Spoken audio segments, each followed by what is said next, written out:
제네시스 GV70 2.2 디젤 모델입니다. 전면부에서는 널쩍한 크레스트 그릴이 강한 캐릭터를 보여주고 있고요.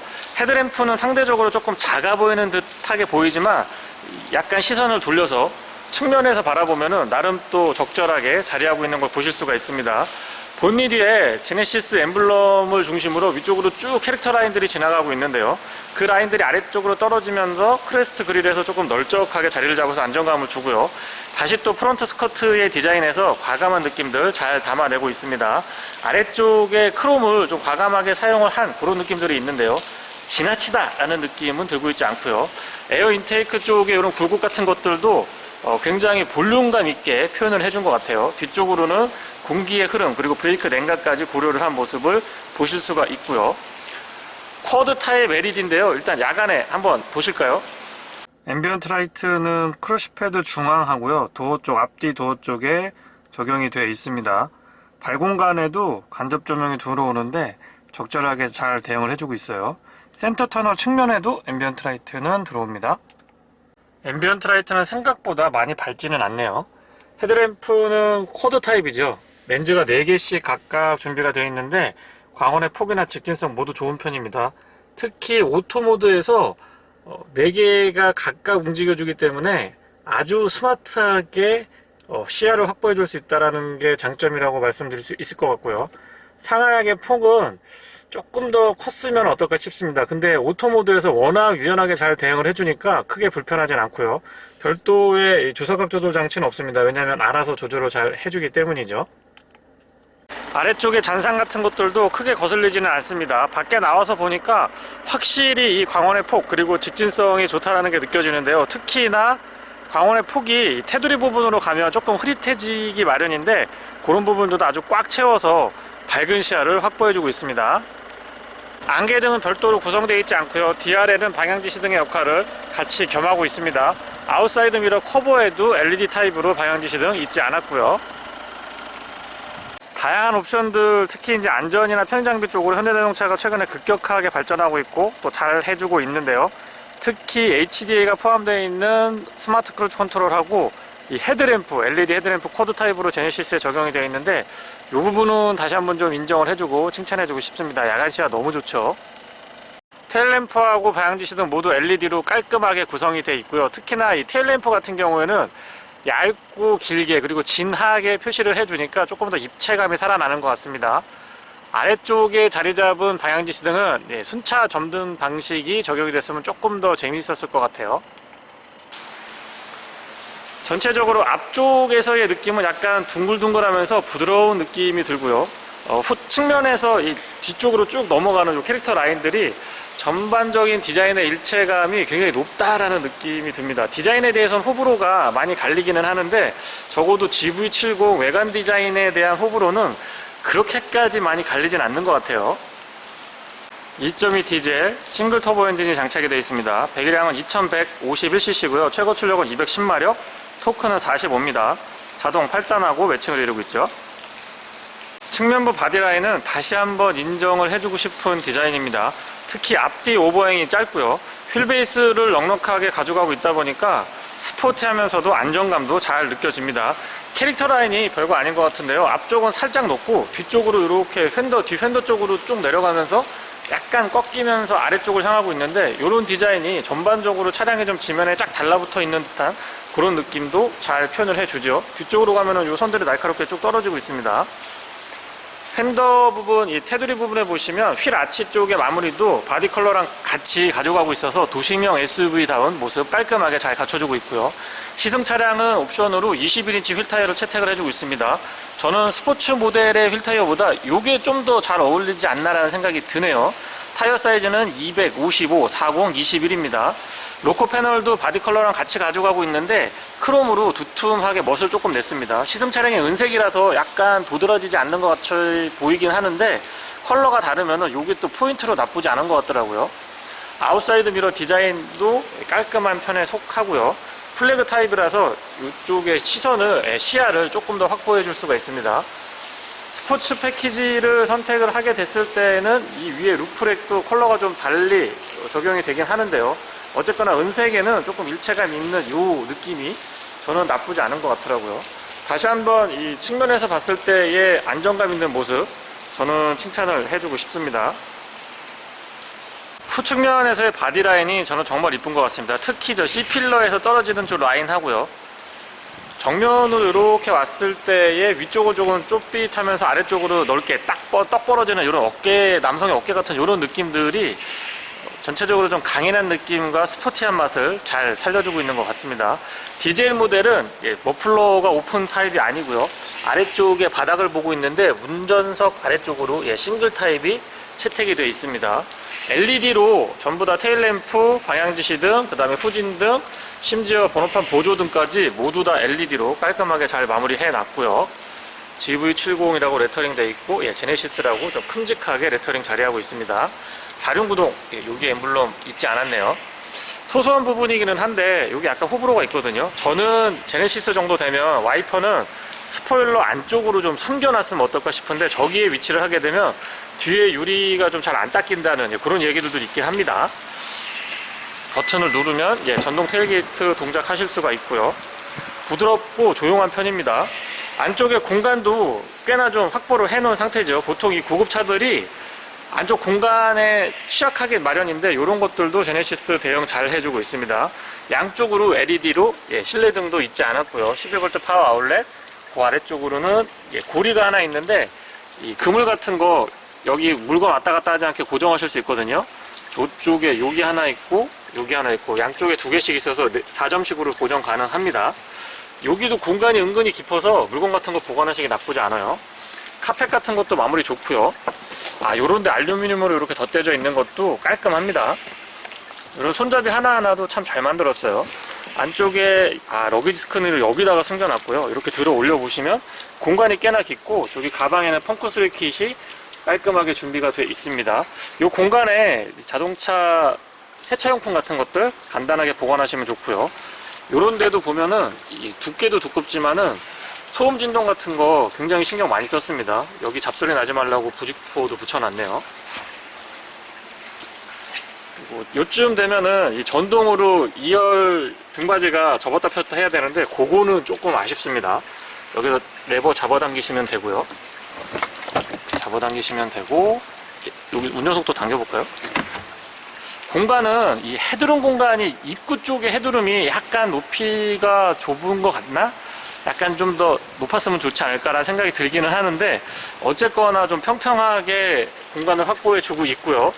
역시 SUV 본연의 기능, 웬만한 큰 짐 같은 것들 쉽게 싣고 내리실 수가 있도록 준비가 되어 있죠. 공간 나쁘지 않네요. 버튼으로 누르시면은 전동 테일게이트 닫으실 수가 있습니다.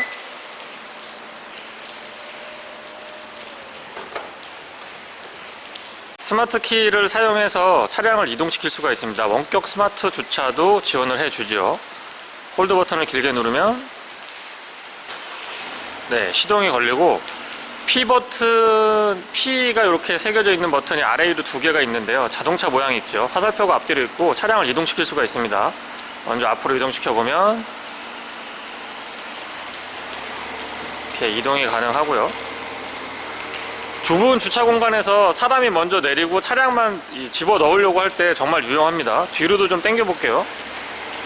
뒤쪽에 후진등도 LED 저렇게 들어옵니다. 이게 계속 누르고 있어야지 뒤로 오기 때문에 살짝만 끊어도 차량이 바로 멈춰 주거든요. 그래서 안전에는 크게 지장은 없을 것 같아요. 생각보다 이 기능이 굉장히 유용합니다. 스마트 키 버튼은 아웃사이드 핸들에 뒤쪽에는 적용이 안 되어 있고요. 앞쪽에만 살짝 음각 처리가 되어 있습니다. 이 반응하는 속도도 굉장히 빨라서 보다 편리하게 사용하실 수가 있고요. 시승 차량은 약간 짙은 컬러의 고동색이라고 해야 되나요? 약간 짙은 컬러가 혼합이 되어 있기 때문에 블랙하고 이 짙은 컬러가 굉장히 조화가 좋은 편입니다. 뒤쪽에 살짝 어둡기는 한데요. 고급스럽고 좀 무게감이 느껴지는 그런 인테리어를 갖춰주고 있습니다. 도어 쪽부터 살펴보면은요, 타원형으로 넓게 자리 잡고 있는데 굉장히 안정감이 좋은 편입니다. 도어 레버의 이 느낌도 고급스럽고 착착 감기는 맛이 좋습니다. 시트는 2개 메모리 가능하고요. 윈도우 컨트롤은 올 오토 타입입니다. 이런데 가죽 패턴이나 이 마무리 질감 같은 것들도 굉장히 좋습니다. 특이하게 여기에도 좀 독특한 형태의 패턴들을 넣고 있는데 저는 참신한 시도라고 보고 있고요. 맵 포켓은 조금만 더 넓었으면 좋겠습니다. 옵션으로 렉시콘 사운드 시스템 갖춰주고 있고요. 알루미늄으로 여기에 제네시스 플레이트가 덧대져 있는데 야간에 간접 조명도 좀 추가되면 더 좋지 않을까 싶습니다. 시트는 에르고 모션 시트라고 해서 이 스트레칭 기능, 그러니까 마사지 기능을 포함을 하고 있는데 생각보다 나쁘지 않더라고요. 그리고 이 차는 이 에르고 모션 시트를 선택을 했기 때문에 날개 조임이 가능합니다. 참고로 날개 조임은 스포츠 모드에서 연동될 수 있도록 준비가 되어 있고요. 센터 터널 측면에 이렇게 앰비언트 라이트 보이시죠? 크러쉬패드 아래쪽에도 이렇게 보면은 굉장히 넓고 진하게 그리고 전방위적으로 잘 갖춰주고 있습니다. 안장의 길이 조절 같은 거 물론 가능하고요. 이 패턴이 퀼팅 처리가 되어 있는 패턴이 굉장히 고급스럽습니다. 열선하고 통풍은 각각 3단 조절됩니다. 안장도 편안하지만 저는 등받이가 조금 더 편했던 것 같고요. 헤드레스트도 생각보다 불편하지 않았습니다. 제 체형에는 아주 잘 맞더라고요. 거기다가 각도라든가 이 쿠션 같은 것들 그리고 이 몸이 닿는 부분에 촉감이 좋기 때문에 높은 점수를 주고 싶습니다. 페달은 오르간 타입이 적용이 되어 있고 이 패턴이 우들두들하게 예전에 그 명품식의 체인 같은 느낌들이 있는데 저는 나쁘지 않은 것 같아요. 레버 잡아 당기시면은 본닛 오픈하실 수가 있고요. 무릎 에어백도 있지 않았습니다. 틸팅 앤 텔레스코픽은 전동이고요. 전자식 파킹 브레이크, 그다음에 전동 테일게이트 조작하실 수가 있습니다. 이쪽에는 아이들링 스탑앤고랑 클러스터 밝기 조절, 자세 제어 장치 같은 것들 한 곳에서 정리하실 수가 있고요.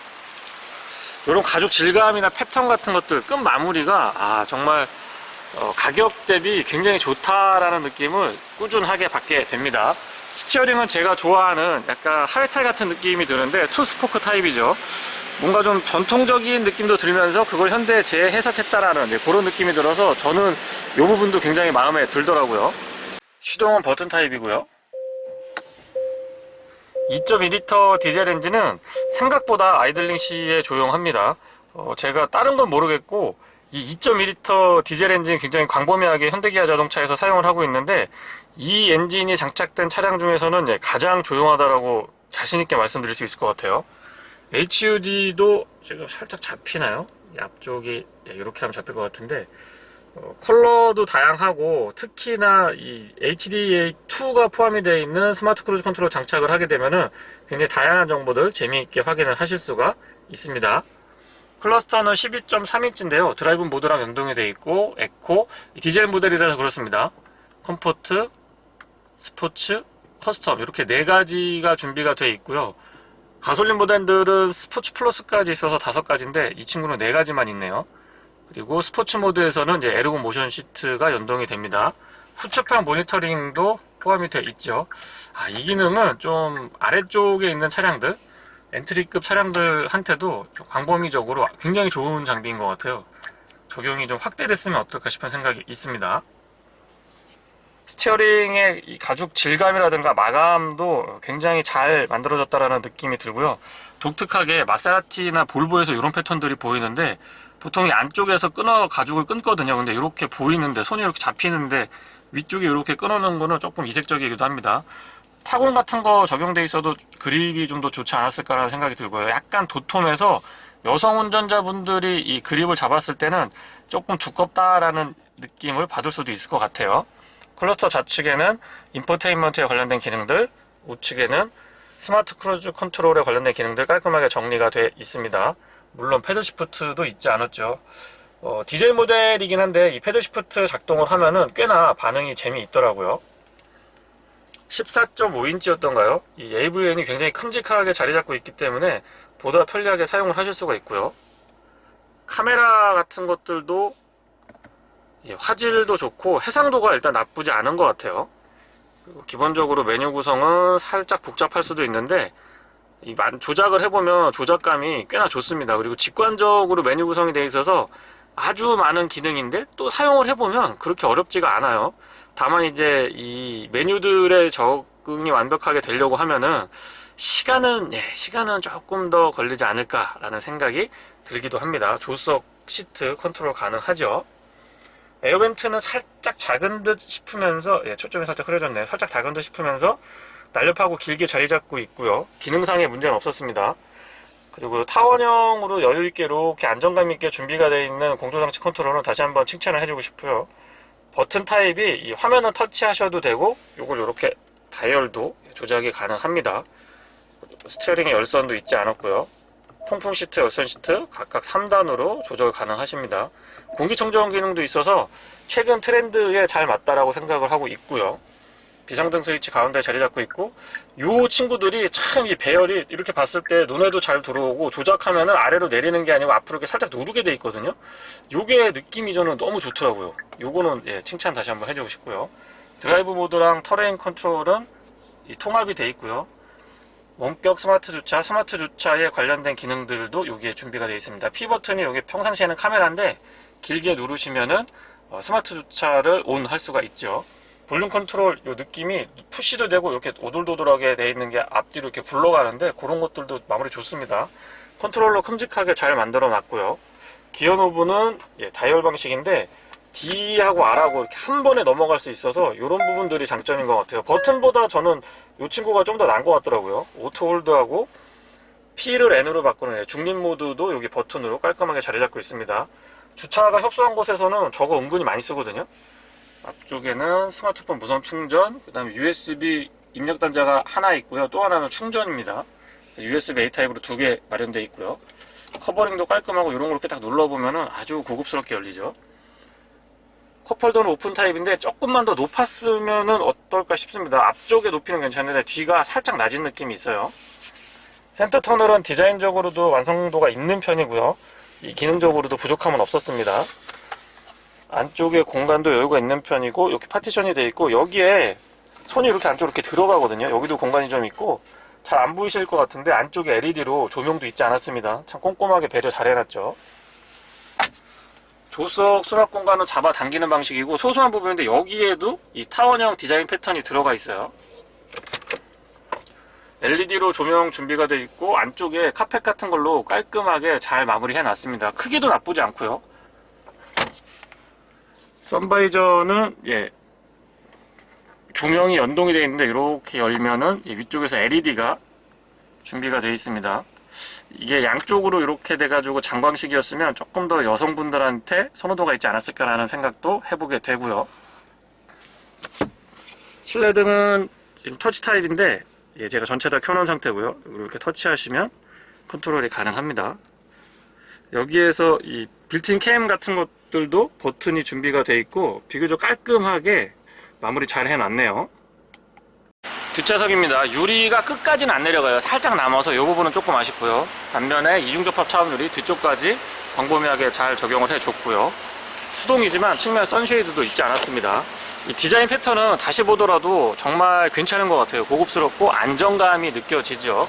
패턴도 좋고, 내포켓 같은 것들도 뒷좌석용으로는 크게 나쁘지 않습니다. 여기에도 알루미늄으로 덧대져 있네요. 플레이트는. 발 공간도 비교적 좀 있는 편이고, 가운데 턱은 살짝 높은 편이긴 한데 공간이 그렇게 협소하지 않아서 성인 세 분이 앉으셔도 많이 불편하진 않습니다. 근데 이제 장거리를 운행을 하시게 되면은 편하다고 할 수는 없겠죠. 그리고 안쪽에 헤드룸 공간도 여유가 조금 있는 편이고, 헤드레스트가 크기는 크지 않은데 이 쿠션감이 좋아서 장거리 운행을 해보면 생각보다 불편하진 않았습니다. ISO 픽스도 준비가 되어 있고요. 이 아래쪽에 레버가 있는데 요거 이렇게 잡아 당기시면은 등받이 각도 조절 가능합니다. 웬만큼 편안할 정도는 되는 것 같아요. 암레스트는 잡아 당기시면 되고요. 컵홀더는 오픈 타입으로 2개 준비가 되어 있습니다.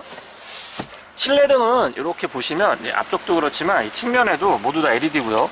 지금 살짝 어둡기는 한데 파노라마 타입 썬루프의 개방감도 제법 좋은 편에 속하죠. 승하차가 굉장히 편한 것 같아요. 높이가 타고 내릴 때도 편하고, 헤드룸도 여유가 있고, 무릎 공간도 나쁘지 않습니다. 에어벤트 준비가 되어 있고요. 이 뒷좌석도 옵션이긴 합니다만은 열선하고 통풍 시트 각각 3단으로 조절할 수 있게 준비가 되어 있습니다. 그 아래쪽으로는 센스 있게 USB 충전 A타입으로 2개 있고요. 그 다음에 220V 인버터도 갖춰주고 있습니다.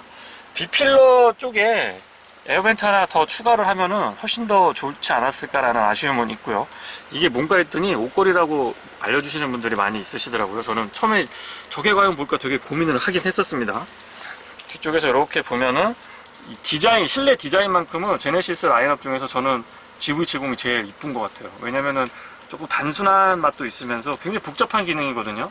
기능이 많기 때문에 되게 복잡한데 그거를 깔끔하면서도 좀 단순하게 잘 조화를 시켜준 것 같습니다. 스티어링을 다시 봐도 저는 처음에 봤을 때 진짜 이상했거든요. 근데 여기에 정이 들어서 그런지 스포츠 패키지 들어가 있는 핸들보다 이 친구가 나은 것 같아요.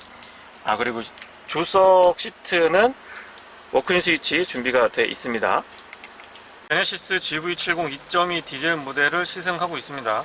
보통 제가 시승을 할 때 한 3일 정도, 3, 4일 정도 타보고 4일이나 5일째 되는 날 시승기를 많이 촬영을 하게 되는데요. 하필 오늘 이렇게 비가 옵니다. 그리고 오전 시간인데, 휴일 오전 시간인데 차도 조금 막혀서 이거 어떻게 제가 해야 될지 조금 난감하기도 합니다. 일단 디젤 모델이라서 저는 소음 진동에 조금 더 신경을 써 봤는데요. 같은 엔진을 사용하고 있는 현대기아 자동차의 차량들 중에서 가장 조용하고 부드럽습니다. 물론 뭐 차량 가격대가 있으니까 당연한 거 아니야 라고 이야기 하시는 분들도 계시지만 그만큼 차량의 기본기가 좋다라는 점도 조금 강조 드려보고 싶습니다. 전방 시야가 GV70이 굉장히 좋은데요. 다른 SUV들에 비교를 했을 때에 훨씬 더 승용차에 가깝다는 느낌이 들고요. 승하차 시에도 조금 편리했지만 이렇게 앉으면 11.3인치 클러스터도 눈에 잘 들어오고 14.5인치인가요? 굉장히 큰 친구인데 앞에 시야를 그렇게 많이 가리지 않습니다. 그래서 유리의 각도나 이런 것들도 이게 이제 사람마다 조금 차이가 있을 것 같긴 합니다만은 제 체형에는 지금 이 세팅이 아주 잘 맞는 것 같더라고요. 요런데 이 창 같은 거 끝까지 이렇게 열어놨기 때문에 아웃사이드 미러가 도어 쪽에 이렇게 플래그 타입으로 붙거든요. 그래서 요런 데까지도 시야를 조금 확보해주고 있어서 딱 앉으면 일단 시선이 굉장히 편안합니다.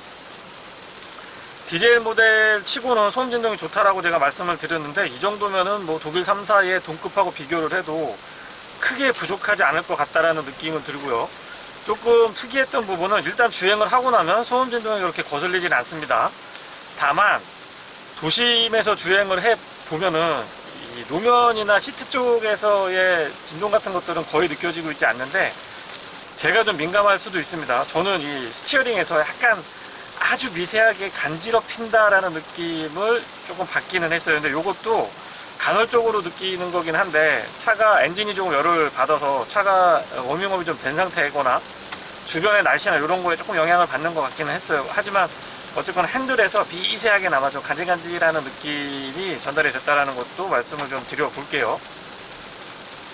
연비는 두 자릿수는 꾸준하게 유지를 해줬고요. 지금 비가 오고 있기는 한데 한 60km에서 80km 정도 내외로 이렇게 약간의 정체가 있는 자동차 전용 도로를 달리면 14.6이 지금 기록이 되고 있는데 한 15에서 20km 정도 이상 꾸준하게 달려보면은 16km에서 17km까지도 확인이 됩니다. 물론 뭐 순간적인 연비라고 할 수도 있겠습니다만 어쨌거나 연비는 꾸준하게 한 15에서 16 정도는 어렵지 않게 기록을 할 수가 있어서 그런 연비의 경쟁력이라고 하는 측면에서 보면 21인치 휠 타이어 장착하고 있는데 이 정도면은 네, 저는 그렇게 나쁜 것 같지는 않습니다. 이게 비가 많이 와서 시끄러워서 도저히 안 될 것 같은데 제가 야간에 좀 조용할 때 다시 한번 찍어 볼게요. 복합 연비는 12km고요. 도심에서는 10.8, 고속도로에서는 13.6, 13.7 정도로 제가 기억을 하는데 실제 어쨌든 도심에서만 운행을 했을 때에도 두 자릿수는 꾸준하게 유지를 해줬습니다. 물론 이제 극단적으로 차가 막히는 한 5km 내외의 짧은 구간을 왕복했을 때에는 9.3, 9.2까지도 떨어지긴 했습니다만 통상적인 주행이라고 한다면 여유있게 10.5에서 한 11km대까지는 유지를 할 수가 있었습니다. 연비 생각보다 나쁘지 않아요. 도심 주행에서 소음하고 진동은 아무래도 이중접합 차음 유리가 앞뒤로 모두 다 적용이 돼 있어서 조용합니다. 디젤 엔진이라고 하는 거는 외관에서 이제 시동 걸렸을 때 바깥에서 들었을 때의 그 좀 약간 달달거리는 느낌, 그리고 저속 구간에서 약간 겔겔대는 느낌이 살짝 들리려고 하는데, 이 2.2 디젤 엔진을 장착하고 있는 현대 기아 차량들 중에서 가장 조용하다라고 말씀을 드리고 싶습니다. 어떻게 보면은 웬만한 수입 SUV들하고 비교를 해봐도 이 비슷한 수준의 파워트레인을 갖추고 있는 친구들하고는 대등하거나 약간 소음 진동에 있어서는 조금 앞에 위치하고 있다는 점도 말씀을 좀 드리고 싶고요. 드라이브 모드는 총 4가지 지원을 해주는데요. 먼저 에코 모드, 컴포트 모드, 그 다음에 스포츠. 스포츠에서는 제법 우르릉 하는 그런 소리들도 좀 들려주죠. 그 다음에 커스텀. 스포츠하고 에코하고의 극명한 차이가 있기 때문에 운전의 재미도 놓치지 않았습니다. 더더군다나 이 차는 21인치 휠 타이어를 채택을 해주고 있는데 디젤 엔진이 마력보다 이제 토크 쪽이 조금 여유가 있다 보니까 힘이 그렇게 부족하다라는 느낌은 받지 못했습니다. 거기에 4륜구동 시스템을 채택을 해주고 있다 보니까 조향이나 어떤 이 바닥의 그립역에서의 안정감이 꽤나 좋은 편에 속하고요. 210마력의 토크가 44, 45 정도로 알고 있는데 8단 자동기어하고의 매칭이 꽤나 매끄러운 편입니다. 현대자동차가 이 2.2 디젤에 대한 노하우는 상당히 축적이 되어 있고요. 8단 미션하고의 매칭도 이 정도면은 저는 내구성 측면은 조금 더 시간을 갖고 두고 봐야 될 것 같기는 한데 일단 합격점을 드리고 싶습니다. 시속 100km는 8단으로 고정을 했을 때 약 1500rpm, 1480에서 1500rpm대에서 구현을 해줍니다. 이 정도의 수치라고 하면 RPM만 놓고 보면 3.5 가솔린 터보 모델하고 비슷한 수준의 RPM을 유지를 해주는데요. 일단 운행을 하고 나면 어떻게 보면은 가솔린 2.5보다는 조금 더 정숙하다라고 느껴지기도 합니다. 디젤 엔진의 특성이 그렇잖아요. 저속 구간, 가다서다를 반복할 때는 아무래도 소음 진동에 조금 취약하기는 하지만 일단 속도가 붙어서 기준 속도 이상으로 크루징을 하게 되면 항속주행 같은 거 했을 때에는 확실히 좋은 모습, 또 소음이나 진동 부분에서도 그렇고 연비 측면에서도 그렇고 확실히 좋은 모습을 보여주더라고요. 브레이크 반응은 담력이 초반부터 조금 있는 편입니다. 제법 순정치고는요. 제가 지금 말씀드리는 기준은 일반적인 SUV의 눈높이를 맞춘 상태에서 지금 설명을 드리니까 감안해서 좀 들어주셨으면 하고요. 그래서 브레이크 담력이라고 하는 측면에서 보더라도 크게 부족하지는 않습니다. 물론 이제 스포츠 패키지를 더해서 포피스톤이라든가 뭐 조금 더 브레이크가 보강이 되면 좋을 것 같긴 합니다만은 어쨌거나 순정 상태로도 나쁘지 않은 모습 보여주고 있고요.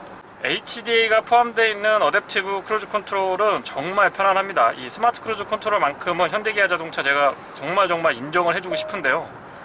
자동차 전용도로 뿐만 아니고 도심에서도 일시적으로 사용을 해보면 정말 편리합니다. 그리고 이 친구는 자동으로 차선을 변경시켜주는, 제가 차선을 변경하는 게 아니고 지금 이 친구가 변경을 하고 있는데 이런 기능들까지 포함을 하고 있으니까 조금 더 안정성이나 만족도에 있어서 소비자를 기쁘게 해줄 수 있는 포인트가 하나 더 있다. 저는 이렇게 생각을 하는데요. 물론 조건이 굉장히 까다로운 건 사실입니다. 앞뒤 차간거리가 맞아야 되고 속도도 맞아야 되고 또 차선이 이 실선이 아닌 점선 구간이어야 되고 선회하는 것도 어느 정도 이상 되면은 이 작동 조건이 안 되거든요. 그래서 조건이 조금 까다롭기는 한데 조건만 맞으면 굉장히 편리하게 사용할 수 있는 기능이죠. 그리고 가속이나 감속 같은 부분도 굉장히 매끄럽습니다. 이게 세대를 거듭하면서 처음에 현대자동차가 스마트 크루즈 컨트롤을 내놨을 때는 감속은 괜찮은데 가속이 좀 울컥울컥 해가지고 제가 이거는 좀 아닌 것 같다 이런 생각을 많이 했었거든요. 근데 최근에 나온 이 HDA가 포함되어 있는 HDA2죠. 이게 포함되어 있는 현대자동차의 차량들을 시승을 해보면 가속하고 감속까지도 정말 매끄럽습니다. 조만간 이 거의 완연한 자율주행을 일반인들이 접할 수 있는 그런 시기가 오지 않을까라고 기대를 좀 해보는 부분이고요. 공인연비가 자동차 전용도로에서는 13.7, 13.8 정도로 제가 기억을 하고 있는데 에코 모드에 놓고요. 타이어 공기압은 참고로 38에 맞춰놨습니다. 발끝 신공까지 발휘를 해서 한 80에서 100 정도로 크루징을 해보면은 저는 15.7까지도 확인을 할 수가 있었습니다. 15나 16km 정도도 어렵지 않게 보여줬기 때문에 연비는 8단 미션을 채택하고 있는 차량치고는 저는 나쁘지 않다라고 보고 있고요. 어느 정도의 경쟁력도 있다고 봅니다. 다만 이제 21인치 휠 타이어를 채택을 했기 때문에 만약에 이게 순정으로 뭐 한 19인치 정도였다라고 하면 조금 더 연비 측면에서 유리할 수 있지 않았을까라는 생각도 하게 되고요. 스포츠 모드에서 킥다운 같은 거 해보면 제법 재미가 좀 있습니다. 물론 이 사운드 부스터를 통해서 인위적으로 이 사운드를 내주기는 하지만 그래도 밋밋하지는 않은 것 같아요. 앞쪽에서 엔진 회전 질감도 나쁘지 않은 편이고 뒤쪽에서 이 부밍음이라고 하나 약간 좀 깔리는 듯한 느낌이 드는데 이런 것도 저는 경쟁력 있다고 봅니다. 나쁘지 않습니다. 승차감 자체는 21인치 휠 타이어가 약간 이 성향에 따라서는 조금 튄다라고 느낄 수도 있는데 탄탄한 탄성이 굉장히 좀 강하다고 표현을 드려볼까요? 탄성이 조금 강한 편에 속하고요. 대신에 고속도로에서 아주 차분하게 잘 잡아주고 스티어링 같은 거를 조금 공격적으로 한번 몰아붙여 봐도 잘 버텨줍니다. 특히 스포츠 모드에서는 좀 묵직한 느낌이 같이 따라오는데 그런 부분에서는 저는 만족도가 나쁘지 않았다고 보고 있고요. 다만 이제 도심 주행에서 노면이 안 좋은 곳을 많이 다니다 보면은 너무 좀 민감하게 바닥을 잇고 있지 않나라는 생각이 간헐적으로 들기도 하네요. 추천을 드리자면 저는 19인치나 20인치, 19에서 20인치 정도가 이 차량의 제네시스 GV70 차량의 스펙에 잘 맞는, 가장 잘 맞는 사이즈가 아닐까 싶습니다. 물론 21인치가 밖에서 보면 굉장히 좀 멋이 있죠. 12.3인치 풀 디지털 클러스터랑 14.5인치였던가요? AVN의 이 조합이 저는 굉장히 좋은 것 같습니다. 왜냐면 일단 클러스터 자체는 우리한테 많이 익숙한 모습이고 해상도 굉장히 좋고요. 안에 다양한 정보들 효율적으로 확인할 수 있도록 준비를 현대자동차가 굉장히 잘 해주고 있습니다. 거기에 14.5인치 AVN 같은 경우는 이 크기가 크기 때문에 전방 시야를 가리지 않을까라고 생각을 했었는데 그거는 제 기우였던 것 같고요. 생각보다 안전 시야를 해치지 않으면서 큼직하게 자리 잡고 있어서 이 다양한 정보들을 정말 효율적으로 안전운전의 시야를 뺏기지 않으면서도 받아들일 수가 있습니다. 운전자가 인식을 할 수 있습니다. 다만 이제 아쉬운 점은 너무 크고 이 앞쪽으로 멀리 떨어져 있다 보니까 팔을 이렇게 많이 닿아서 몸이 움직여야지 이 사이드 쪽에서 터치를 할 때 가능하다는 점은 조금 아쉽기는 한데요. 물론 뭐 그거는 여기 컨트롤러가 있어서 충분히 커버가 되는 부분이기도 합니다. 어쨌거나 이런 부분은 장단점이 있다는 점 다시 한번 좀 언급을 드려보고 싶고요. 가끔 이 HDA2에 차선 변경하는 거 물어보시는 분들이 계신데 일단 HDA2가 걸려 있어야 되고요. 화살표로 차선 변경이 가능하다는 사인이 와야 됩니다. 이 상태에서 방향 지시등을 지그시 눌러주면은 진행하는 쪽으로 화살표가 나오면서 자기가 차선을 바꿉니다. 이거 제가 바꾸는 거 아니에요. 이렇게 하는 거지 그냥 이렇게 가고 있다가 방향 지시등 탁 넣는다고 해서 차선을 변경하냐, 그거는 아닙니다. 지그시 눌러주고 있어야 돼요. V70 파워트레인 라인업이 2.5 가솔린 터보, 3.5 가솔린 터보, 그리고 2.2 디젤 이렇게 세 가지로 구성이 되어 있는데 다 시승을 해봤거든요. 디젤은 이륜구동은 제가 못 타봤고 나머지 모델들은 이륜사륜 모두 다 시승을 해봤는데 개인적으로 만족도가 가장 높았던 파워트레인이 뭐냐, 가격이랑 연비 같은 거 다 빼고요. 어찌 보면 당연한 이야기일 수 있겠습니다만 저는 3.5 터보, 정말 그 가치가 감히 표현드리면 훌륭하다라고 제가 표현을 하고 싶을 정도로 정말 인정해주고 또 칭찬을 아끼지 않고 싶은 그런 차량이었습니다. 그 다음으로 선택을 한다면 저는 지금 시승하고 있는 이 2.2 디젤보다는 아무래도 2.5 가솔린 터보가 조금 더 매력적이었었던 것 같아요. 특히 2.5 가솔린 터보 같은 경우는 언뜻 시승을 해보면 이게 4기통, 직렬 4기통인지 6기통인지 살짝 헷갈릴 정도로 아주 세팅이 좋았던 그런 기억이 있고요. 물론 3.5 가솔린 터보는 연비랑 가격을 뺀다고 그러면 딱히 단점을 찾기 어려울 정도로 정말 만족도가 높았습니다. 그리고 이 2.2 디젤의 장점은 무엇보다도 같은 엔진을 사용하고 있는 현대 기아 자동차 중에서 가장 조용합니다. 그거는 제가 정확하게 말씀드리고 싶어요. 그리고 이 동급의 수입차랑 비교를 하더라도 절대 떨어지는 소음 진동이나 이 힘의 파워의 이 여유 같은 것들이 절대 떨어지지 않습니다. 힘의 여유 같은 것들이 떨어지지 않기 때문에 전반적인 만족도가 낮은 편이라고 보기는 어렵다는 거, 요 점도 꼭 좀 언급을 드리고 싶네요. 다시 말씀드리지만 제가 소음 진동에 민감하기 때문에 저는 가솔린 모델을 선택한다고 말씀을 드렸지만은 일단 도심 주행보다는 이 외곽에서 교외나 아니면 고속도로 주행이 많으신 분들한테는 디젤 모델 아직까지는 저는 매력이 있다라고 보고 있고요. 물론 이제 차량을 살 때 가격적인 부담이 조금 있긴 합니다만은 중장거리 위주로 운행을 하시면 연비에서 충분히 상쇄가 가능합니다. 근데 이제 지금 시기적으로 보면 전기차나 이제 친환경차들 하이브리드가 대세인 만큼 신차를 디젤로 사는 게 지금 시점이 괜찮냐라고 저한테 물어보시면 요거 좀 답하기가 어렵습니다. 그래서 그런 그 시기적인 부분이 좀 걱정되기는 하는데, 차만 놓고 보면 연비도 그렇고 뭐 힘의 여유라든가 전체적인 이 구성을 보면 저는 경쟁력은 있다고 보고 또 이 정도의 가치는 충분히 있다라고 판단을 해봅니다. 사운드 시스템은 옵션으로 렉시콘을 지금 채택이 돼 있는 차인데요. 시승차는요. 한번 들어볼게요.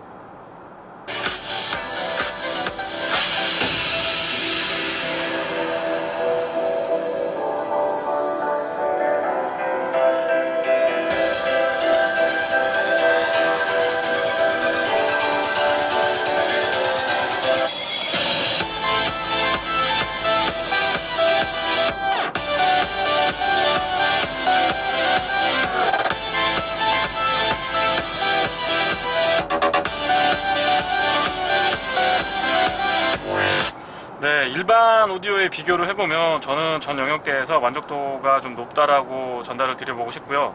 특히나 고음에서의 좀 찰랑찰랑한 느낌, 그리고 일반 오디오에서 잘 안 들리던 소리들이 들립니다. 같은 음악을 테스트를 해보면. 그래서 이 렉시콘은 음의 그 해석력이라고 할까요? 이런 것들이 좀 좋은 편이고, 중음하고 저음, 특히 중음대의 탄탄한 맛이 저는 가장 큰 매력이 아닐까 싶습니다.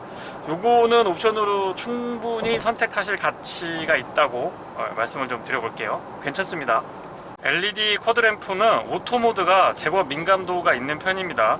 지금 교외 지역이고요. 고속도로로 운행을 하고 있는데 이 사이드까지 4점, 그러니까 4개의 렌즈가 딱딱 구분이 되어 있으니까 지금 화면에 잘 보이실지 모르겠어요. 틴팅이 너무 진해가지고 안 보이실 것 같기는 한데, 좌측이든 우측이든 이 비는 공간에 조도가 굉장히 떨어지면은 거기를 아주 정확하게 딱 비춰줍니다. 그래서 이 정도면은 볼보나 벤츠의 그 LED 헤드램프들하고 비교를, LED 매트릭스들하고 비교를 했을 때에도 그렇게 떨어지는 것 같지는 않습니다. 다른 차들 보면 오토 모드가 있는데 사실 좀 뭐라 그럴까요? 너무 좀 둔하다면 둔하고 이 주변에 광량에 너무 민감하기 때문에 좀 유명무실한 경우도 간혹 있거든요. 근데 제네시스의 이 오토 모드는 꽤나 좀 실용적이라고 봅니다. 터널 안에 들어와서 다시 한번 소음하고 진동 부분을 언급을 좀 드려보고 싶은데요. 지금 진행하고 있는 도로는 아스팔트가 아니고 시멘트입니다. 감안해서 들어주셨으면 좋겠고요. 노면에서 올라오는 타이어 마찰음이나 이 노면 소음 같은 것들, 그리고 풍절음은 시내 주행 때 말씀드린 것처럼 앞뒤 모두 이중 접합 차음 유리 덕분에 아주 잘 제어가 되어 있습니다. 다만 이 오랜 시간 시승을 좀 해보니까 천정 부분에서의 이 공명음까지는 아닌데 풍절은 비슷한 게 좀 들려요. 한 110, 120 넘어가면 들리는데 그 부분만 조금 더 보완되면은 소음하고 진동 수준, 소음 수준도 굉장히 수준이 높다라고, 소음 억제 수준이 굉장히 높다라고 평을 좀 해볼 수 있을 것 같아요. 지금 오토모드에서 상향이 들어와 있는데요. 앞차선 한 차선 건너 가운데에 2차선 같은 경우에 차가 있어서 거기는 지금 상향을 안 비치고 하향으로 비춰주고요. 그 차의 진행을 방해하지 않는 이 우측 모서리 부분은 상향으로 딱 전환을 시켜줍니다. 상향과 하향이 각각 좌우측이 따로 컨트롤이 되니까 정말 유용한 것 같아요. 요거는 다시 한번 좀 칭찬을 해주고 싶습니다.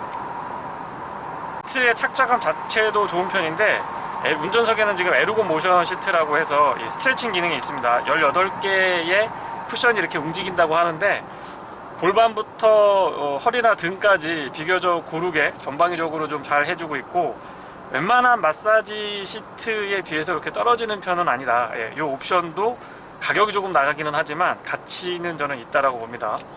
야간에 제가 지금 리뷰를 해드리고 있기 때문에 전방 시야가, 거기다가 지금 틴팅이 전면이 굉장히 짙거든요. 그래서 잘 안 보이기는 하는데 어쨌든 전방 시야 굉장히 좋은 편이고, 일반적인 SUV들의 비교를 해보면은 승용차에 대단히 가까운 차량입니다. 이 시트 포지션도 그렇고 차량의 승차감도 그렇고요. 기본적으로 스티어링은 약간 오버 성향을 보이고 있기는 한데요. 그 오버 성향이 컨트롤이 안 되거나 불안한 정도는 아닙니다. 충분히 컨트롤이 가능한 정도에서의 성향이기 때문에 그렇게 부담감은 갖지 않으셔도 될 것 같고요. 그리고 이제 4륜 구동을 채택을 해주고 있다 보니까 거의 뭐 뉴트럴에 가깝다고 보셔도 됩니다. 근데 3.5 탈 때는 이 LSD가 있다라는 느낌을 제가 많이 받았었는데, 이 친구는 3.5에 비하면 거의 받지 못했습니다. 아마 있는지 없는지 제가 다시 한번 확인을 해보고 말씀을 드려야 되는데, 일단 느낌적인 느낌으로 말씀을 드리면, 자세 장치 끄고 조금 차량을 극단적으로 몰아붙여 보면, 물론 뭐 코너링 자체는 날카롭고 안정적이고 좋은 편입니다. 그러기는 한데 LSD까지는 작동하는 건 저는 잘 못 느끼겠더라고요. 제가 좀 둔할 수도 있습니다.